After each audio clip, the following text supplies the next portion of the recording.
Dunia fantasi. Hubungan gelap suami dan pembantuku. Bab 53. Jangan sampai Reno tahu. Sebuah mobil berwarna merah marun keluar dari dalam kawasan kafe menuju jalan utama. Untung saja, sang pengemudi mengendara dengan kecepatan sedang hingga aku bisa membuntuti dari belakang dengan jarak tidak begitu dekat. Beberapa ruas jalan sudah kami lalui, tapi anehnya, si pengemudi mobil merah marun itu hanya berkeliling memutari pusat kota. Bahkan, ada beberapa ruas jalan yang hampir 2-3 kali kami lewati. Mau kemana sebenarnya orang ini? Apa mungkin dia melakukan ini untuk menyembunyikan jejak agar orang tidak curiga padanya? Hampir 30 menit pria itu mengendara, hingga dia berbelok masuk ke dalam kawasan rumah sakit. Tidak salah lagi, dia orangnya. Dia adalah salah satu dokter yang menangani Bu Sulis kemarin. Terus, apa maksudnya dengan uang kerja kemarin? Dan kenapa pula mereka mengadakan pertemuan di kafe secara sembunyi-sembunyi? Tidak lama kemudian, datang temannya yang tadi. Mereka kembali berpura-pura kalau baru sekarang mereka bertemu. Sungguh membingungkan. Keduanya langsung masuk bersama ke dalam rumah sakit, seolah-olah tidak terjadi sesuatu di antara mereka. Aku masih terus mengintai mereka dari jauh, hingga mereka masuk ke dalam ruangan masing-masing. Dokter Aldo dan Made, seorang staf rumah sakit ini. Setelah tidak ada lagi mencurigakan pada keduanya, aku berencana menjenguk Bu Sulis, mumpung aku ada di sini. Kuayun langkahku menuju ke ruang inap beliau. Setelah tiba di sana, ku ketuk dalam pintu beberapa kali, hingga terdengar langkah kaki mendekat. "Untuk apa kamu datang kemari?" Tanya sini seorang perempuan yang tak lain dan tak bukan Mak Lampir Meli. "Mau shopping," balasku seadanya.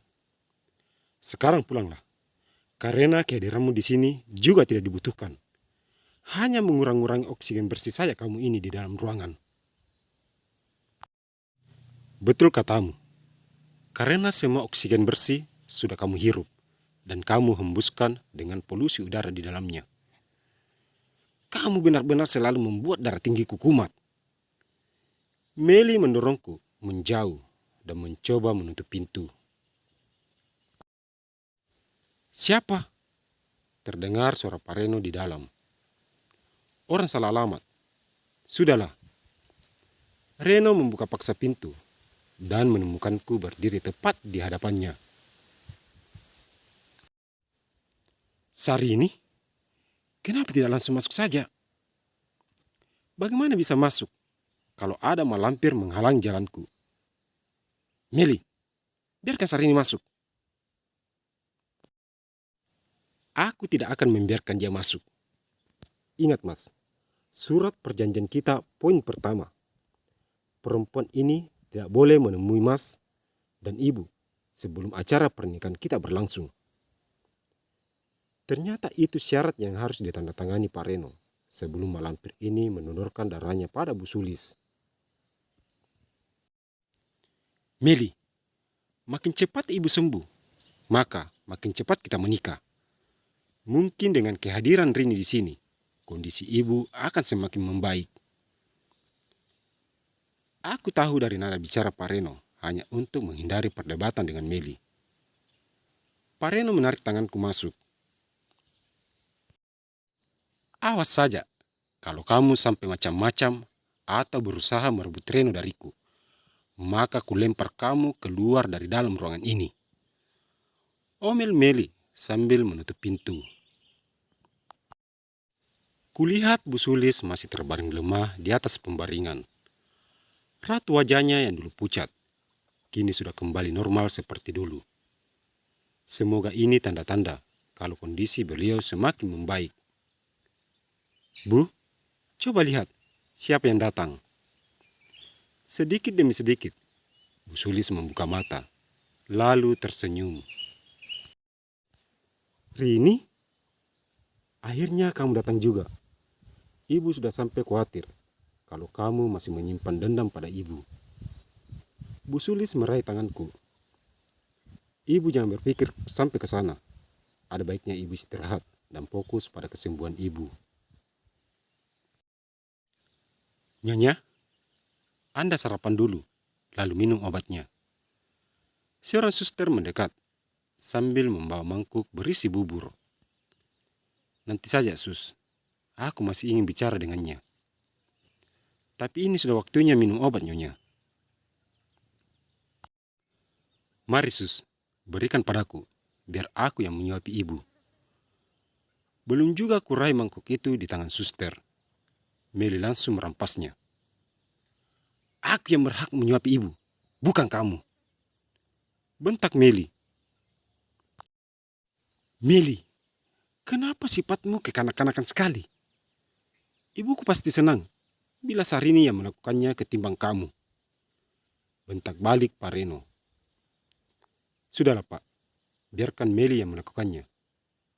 Ibu yang harusnya istirahat tenang harus terganggu oleh perdebatan kita. Jangan sok jadi malaikat untuk mencari simpati dari Reno dan ibu. Entah apa maunya perempuan ini. Andai saja ini bukan di rumah sakit, sudah kupelintir mulut bawelnya itu. Meli duduk di samping tempat tidur, menyuapi Bu Sulis.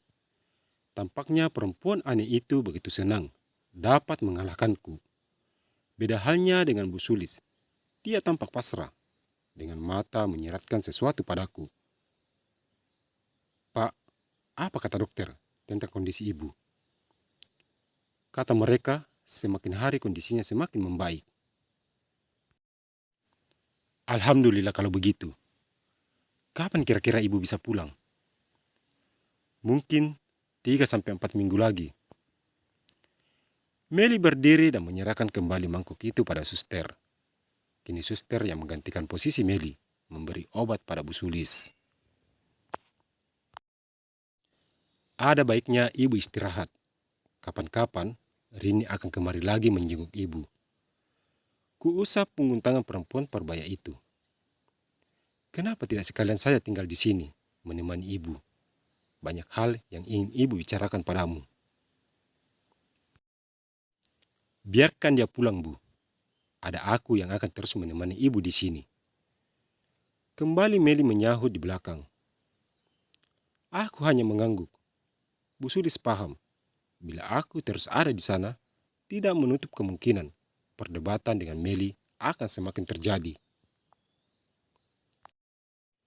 Baiklah, kamu hati-hati. Reno, kamu antar Rini ke depan. Biar aku saja, Mas. Mas tunggu ibu di sini. Ayo, biar aku antar. Meli menarik kasar tanganku keluar dari dalam ruangan. Kenapa kamu tidak membiarkan saja ibu menyusul ayahmu daripada kita semua tertekan oleh tekanan Meli karena perjanjian itu? Ibu Sulis memalingkan wajahnya, membelakangi Pak Reno.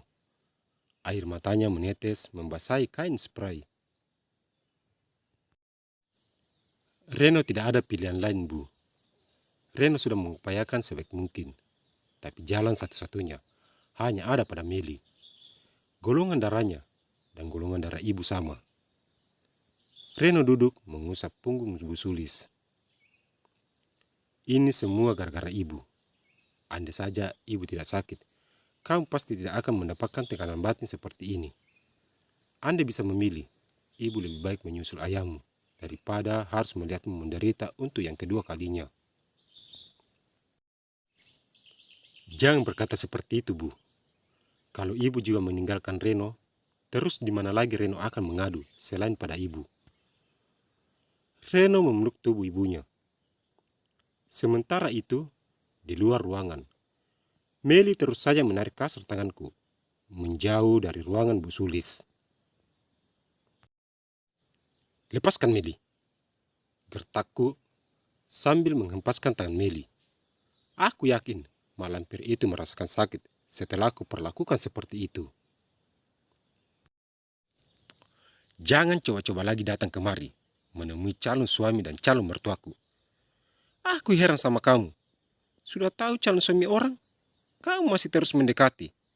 Atau jangan-jangan, di luar sana sudah tidak ada lagi yang mau melirikmu." Meli mengangkat ujung bibirnya. Ku coba menenangkan diri. Orang seperti Meli ini harus dihadapi dengan tenang, tapi dengan kata-kata yang pedas tentunya. Kitab yang paling sulit dibaca dan dipahami bukanlah Al-Quran, tetapi membaca diri kita sendiri. Terkadang kita bisa melihat semut yang di seberang lautan, tetapi gajah di pelupuk mata tidak kelihatan. Tidak jauh sepertimu. Andai kamu tidak mengancam Pak Reno dengan perjanjianmu itu, maka tidak mungkin Pak Reno mau mengambil kembali pakaian yang nyata-nyatanya sudah dia buang ke tong sampah. Sudah beberapa kali kuperingatkan padamu, jangan sesekali menyentuhku, karena aku tidak bakalan diam. Satu helai saja rambutku yang rontok karena ulahmu, maka 1000 helai rambut akan kupisahkan dari tubuhmu. Paham?